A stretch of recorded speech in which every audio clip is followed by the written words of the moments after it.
അവിടെ നിന്നൊരു പായ വെള്ളം പറഞ്ഞാണ്ടാ. ഇതോ അങ്ങോട്ട് നോക്കൂ, ഒരു അടിപൊളിയല്ലേ, ഒരു പായ വെള്ളം പറഞ്ഞിട്ടുണ്ട്. അതിൻ്റെ ആ ഒരു പായ കെട്ടിയിരിക്കുന്ന എല്ലാം കിടിലല്ലേ, കിടിലം. അയ്യോ അടിപൊളി. പക്ഷെ അതിനകത്ത് യാത്ര ചെയ്യുന്ന അവരെ സമ്മതിക്കണം. ടാർപ്പ ഷീറ്റാണ് കെട്ടിയിരിക്കുന്നത്. അത് ആ കെട്ടുന്ന ഒരു രീതിയാണ് കേട്ടോ. ഡീസലിൻ്റെ ആവശ്യമില്ലാതെ ഓടുന്ന സംഭവമാണത്. അതിങ്ങനെ കരക്കടിപ്പിക്കാനുള്ള ഒരു സെറ്റപ്പ് ചെയ്യാണ്. കൊള്ളാല്ലേ? അതിങ്ങനെ അവർ കരക്കടിപ്പിച്ചുകൊണ്ടിരിക്കുകയാണ്. ഒരു സൈഡ് ചരിഞ്ഞാണ് അതിരിക്കുന്നത് കേട്ടോ.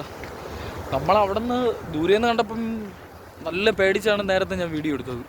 ഒരു സൈഡ് ചരിഞ്ഞിരിക്കുന്നത് ഇതിനകത്ത് എങ്ങനെ ഇരിക്കും എന്ന് വരെ മനസ്സിൽ വിചാരിച്ചു. അതാ ഒരു സൈഡിലോട്ട് പോവേണത്.